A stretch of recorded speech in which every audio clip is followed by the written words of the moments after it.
Hello ನಮಸ್ಕಾರ ಎಲ್ರಿಗೂ ನಮ್ಮ ವೈನಿಗೆ ಸ್ವಾಗತ. ಇವತ್ತಿನ ವಿಡಿಯೋದಲ್ಲಿ ಎಲ್ಲ ಮಸಾಲೆಗಳನ್ನು ಹುರಿದು ಹಾಕಿ ಬೇಳೆ ಸಾರು ಮಾಡೋದನ್ನು ನೋಡೋಣ. ತುಂಬ ಟೇಸ್ಟಿಯಾಗಿರುತ್ತೆ ಈ ಸಾರು. ಇದನ್ನು ಮಸೂರ್ ದಾಲನ್ನು ಉಪಯೋಗಿಸಿ ಮಾಡ್ತಾ ಇದ್ದೀನಿ. ನಿಮ್ಮ ಹತ್ರ ಏನಾದರೂ ಮಸೂರ್ ದಾಲ್ ಇಲ್ಲ ಅಂದರೆ ತೊಗರಿಬೇಳೆಯನ್ನು ಉಪಯೋಗಿಸ್ಕೊಂಡು ಕೂಡ ಇದೇ ಸೇಮ್ ವಿಧಾನದಲ್ಲಿ ಮಾಡ್ಕೋಬೋದು. ಇಲ್ಲಿ 200 ಗ್ರಾಮ್ ಅಷ್ಟು ಮಸೂರ್ ದಾಲನ್ನು ತೊಗೊಂಡಿದ್ದೀನಿ. ಮಸೂರ್ ದಾಲ್ ಅಂದರೆ ಈ ಥರ ಸ್ವಲ್ಪ ಆರೆಂಜ್ ಕಲರಲ್ಲಿ ಬರುತ್ತೆ. ಇದನ್ನು ಕ್ಲೀನಾಗಿ ವಾಶ್ ಮಾಡಿಬಿಟ್ಟು ಕುಕ್ಕರಲ್ಲಿ ಹಾಕಿ ಬೇಳೆ ಮುಳುಗುವಷ್ಟು ನೀರನ್ನು ಹಾಕಿ 1 ವಿಸಿಲ್ ಮಾಡ್ಕೊಳ್ಳಿ ಸಾಕು.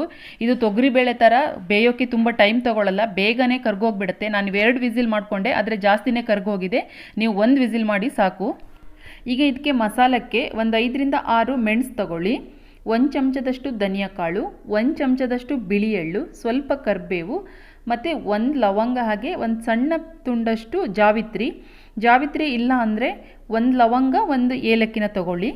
ಇದರ ಜೊತೆಗೆ 1/4 ಕಪ್ ಆಗುವಷ್ಟು ತೆಂಗಿನಕಾಯಿ ತುರಿ, 5 ಎಸಳಷ್ಟು ಬೆಳ್ಳುಳ್ಳಿ, ಹಾಗೆ 2 ಇಂಚಷ್ಟು ಶುಂಠಿನೂ ಕೂಡ ಸೇರಿಸ್ಬಿಟ್ಟು ಮೀಡಿಯಂ ಫ್ಲೇಮಲ್ಲಿ ಇಟ್ಕೊಂಡು ತೆಂಗಿನಕಾಯಿ ತುರಿ ಎಲ್ಲ ಲೈಟಾಗಿ ಬ್ರೌನ್ ಕಲರಿಗೆ ತಿರುಗುತ್ತೆ ಅಲ್ಲಿ ತನಕ ಇದನ್ನು ಚೆನ್ನಾಗಿ ಹುರ್ಕೋಬೇಕು. ಇದು ಪೂರ್ತಿಯಾಗಿ ಆರಿದ ಮೇಲೆ ನೀರನ್ನು ಸೇರಿಸದೆ ಇದನ್ನು ಪೌಡ್ರ್ ಮಾಡ್ಕೊಳ್ಳಿ. ಪೌಡ್ರ್ ಸ್ವಲ್ಪ ತರ್ತರಿಯಾಗಿದ್ರೂ ಪರವಾಗಿಲ್ಲ. ಇಲ್ಲಿ ಬೇಳೆ ಕೂಡ ಚೆನ್ನಾಗಿ ಕುಕ್ ಆಗಿದೆ. ಈಗ ಒಗ್ಗರಣೆಗೆ ಸ್ಟವ್ ಮೇಲೆ ಪಾತ್ರೆ ಇಟ್ಟು ಅದಕ್ಕೆ 3 ಟೇಬಲ್ ಸ್ಪೂನಷ್ಟು ಎಣ್ಣೆನ ಸೇರಿಸಿ, ಎಣ್ಣೆ ಬಿಸಿ ಆಗ್ತಿದ್ದಂಗೆ ಒಂದು ಅರ್ಧ ಚಮಚ ಜೀರಿಗೆ, 1/4 ಚಮಚದಷ್ಟು ಇಂಗನ್ನು ಸೇರಿಸಿ, ಹಾಗೆ ನಾವು ಮಾಡ್ಕೊಂಡಿರುವ ಪುಡಿ ಇದೆಯಲ್ವ ಅದನ್ನು ಕೂಡ ಸೇರಿಸ್ಬಿಟ್ಟು 1 ಟೊಮೆಟೊನ ರುಬ್ಬಿಬಿಟ್ಟು ಸೇರಿಸಿ. ಇದಕ್ಕೆ ಲೋ ಫ್ಲೇಮಲ್ಲಿ ಇಟ್ಕೊಳ್ಳಿ, ಇಲ್ಲಾಂದರೆ ಪುಡಿ ಎಲ್ಲ ಸೀದೋಗ್ಬಿಡುತ್ತೆ. ಈ ಟೊಮೆಟೊ ಮತ್ತು ಪುಡಿನ 1 ನಿಮಿಷ ಎಣ್ಣೆಯಲ್ಲಿ ಚೆನ್ನಾಗಿ ಫ್ರೈ ಮಾಡ್ಕೊಳ್ಳಿ. ನಂತರ ನಾವು ಬೇಯಿಸಿ ಇಟ್ಕೊಂಡಿರುವ ಬೇಳೆನ ಹಾಕ್ಕೊಂಡು ಕನ್ಸಿಸ್ಟೆನ್ಸಿನ ಅಡ್ಜಸ್ಟ್ ಮಾಡ್ಕೊಳ್ಳಿ. ಹಾಗೆ ಇದಕ್ಕೆ 1/4 ಚಮಚದಷ್ಟು ಹಳದಿ ಪುಡಿನ ಸೇರಿಸಿ, ಬೇಳೆ ಬೇಯುವಾಗಲೇ ಸೇರಿಸ್ಬೋದು ಅಥವಾ ಮಸಾಲೆ ರುಬ್ಬುವಾಗಲೂ ಸೇರಿಸ್ಬೋದು.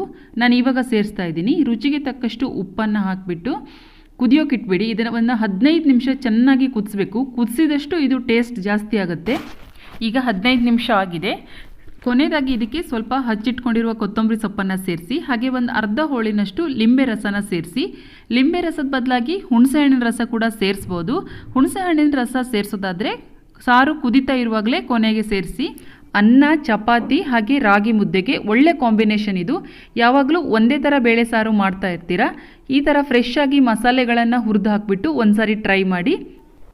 ರೆಸಿಪಿ ಇಷ್ಟ ಆಗಿದ್ದಲ್ಲಿ ವಿಡಿಯೋನ ಲೈಕ್ ಮಾಡಿ. ಹೊಸಬರಾಗಿದ್ದಲ್ಲಿ ಚಾನೆಲ್ ಕೆಳಗಡೆನೇ ಇರುವ ಸಬ್ಸ್ಕ್ರೈಬ್ ಬಟನ್ ಒತ್ತಿ ಚಾನೆಲ್ಗೆ ಸಬ್ಸ್ಕ್ರೈಬ್ ಆಗಿ, ಪಕ್ಕದಲ್ಲಿರುವ ಬೆಲ್ ಐಕಾನ್ ಪ್ರೆಸ್ ಮಾಡೋದು ಮರಿಬೇಡಿ.